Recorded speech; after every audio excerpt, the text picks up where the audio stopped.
We're back with Nancy Montoya. She is the executive producer and reporter for Media Source America and is very involved with the movement in the state to get more money and more attention to education, and it has put together a website with others called ArizonaStandsUp.com. Well, America needs to stand up too, but I don't have that website. Everybody needs to stand up these days.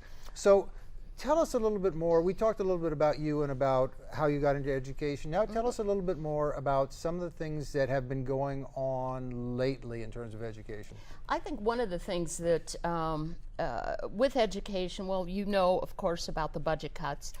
One of the things that I think is a rallying point for many people in Arizona is the the zeroing out of our community colleges, the two largest in Arizona, Pima College and Maricopa County. So let me clarify now. The state will be giving $0 money to Pima community colleges and to Maricopa, and the other community colleges will still be getting some money, but those two, none. Right, exactly right.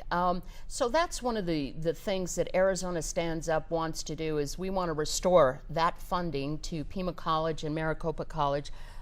We also want to restore the funding to JTEG, which is the Joint Technical, I wish I could tell you what that... Joint Technical Education District. There That's we go. what it is. And basically what JTED does, they service around 20,000 students in Pima County alone. JTED teaches those skills that students need to go out after graduation and get a job. It's, if they want to become a mechanic or a hairdresser or, good jobs that they're ready to start working right after high school. And as someone who was a teacher in a Portland, Oregon district that had something similar, I knew any number of kids who wouldn't have been in school. Right. But they had that mechanics class or that secretarial school or whatever it happened to be, something with computing, anything like that, and they said, this is what keeps me in school. Right. And so it's more than a training, it's something that gives people a sense of being, a sense of responsibility. Right. Well, and also, we would love for every one of our children to go on and get a college degree, but we also know that's not going to happen. So what do we do for those students who cannot or do not want to go to college? They still have to work. They still have to contribute to our community as taxpayers, and that's where JTED comes in. And even the Tucson Chamber of Commerce, there we go. The Tucson Chamber of Commerce said, well, wait a minute, what are you doing? You're cutting JTED? Right. Because many of their members are saying, well, we get a lot of our employees from JTED. Well, you and I went on a march a little while ago during the Festival of Books, and I want you to talk about that in a minute. But when I was there, I talked to some kids from Tucson High, and these were kids who were involved in classes at the school. They didn't, sometimes you have to leave for the JTED classes, but they were right there at the school, which are in danger of being cut or having the underclassmen cut out of them. And these are vital programs. I'm an English teacher, so that's my passion. But I also taught photography, and I know how valuable those other things are for kids in, you can't even calculate the value of those programs, even if it doesn't become something that they go into that field. And yet they're cutting those things which help the basics and help everything happen. It's disgraceful. You're so right. Dr. Alan Storm, who is the superintendent of JTED here in Pima County, has told me that they won't survive another year. They'll have to close down in 1 year, and that is devastating to our community. Well, let's move on. I mentioned that march, and I know you were involved in organizing it, and I was just one of the guys who went. My wife and I went because we wanted to be part of it. But tell us something about that, how it came about, and what it did. I think everybody in those of us who believe as we do that education should be the last thing you cut, not the first thing you cut, are hungry for a way to speak out. So we thought, hey, let's go back to the 60s. Let's do a march. And we did. And we put out the word that anybody who feels as we do, we're going to march from Tucson High to the University of Arizona, where at the time the Festival of Books was going on. And here are all these brilliant authors It's all about education there.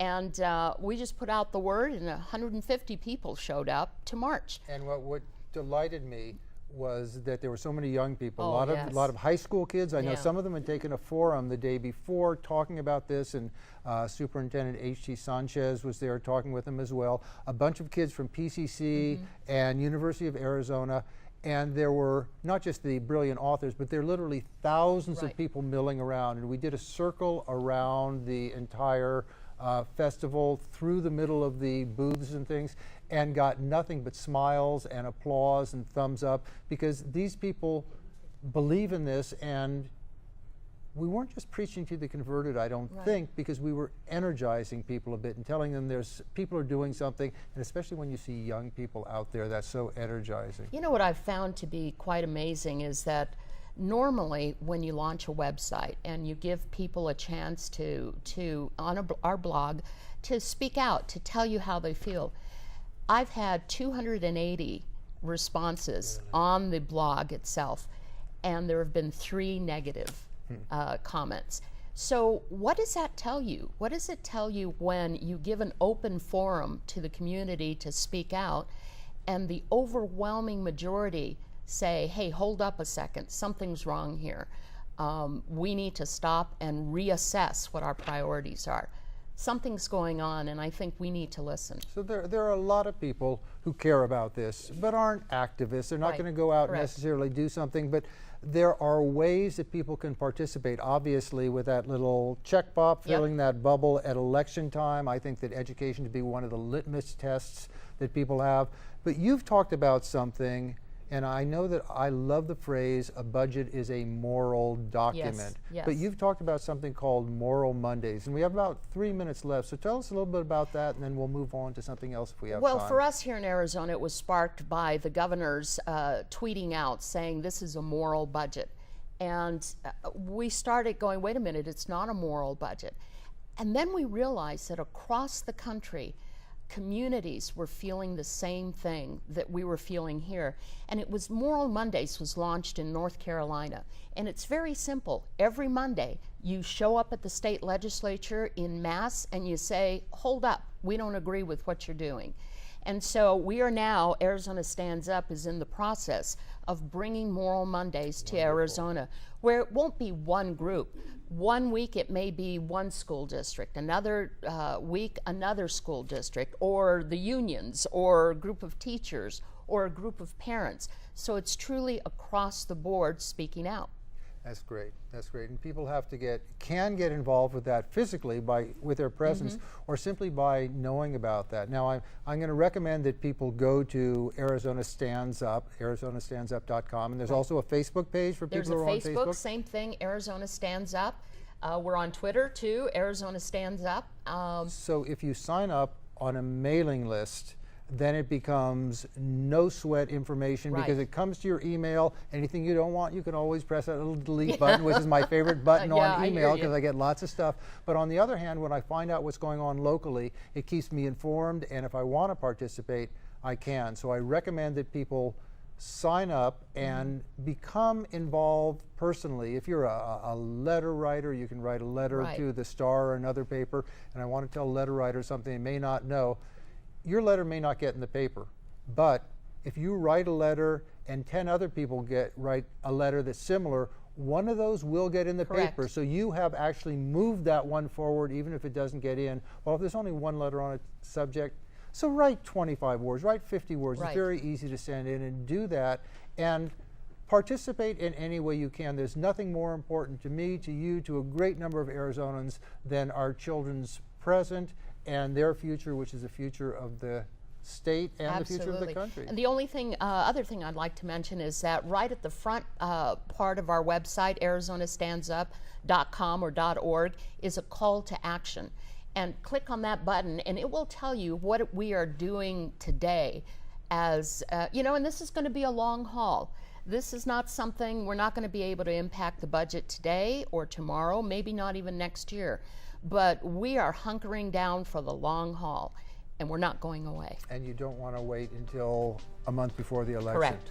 Nancy, thanks so much for coming by here. Anytime. It was great having you talking.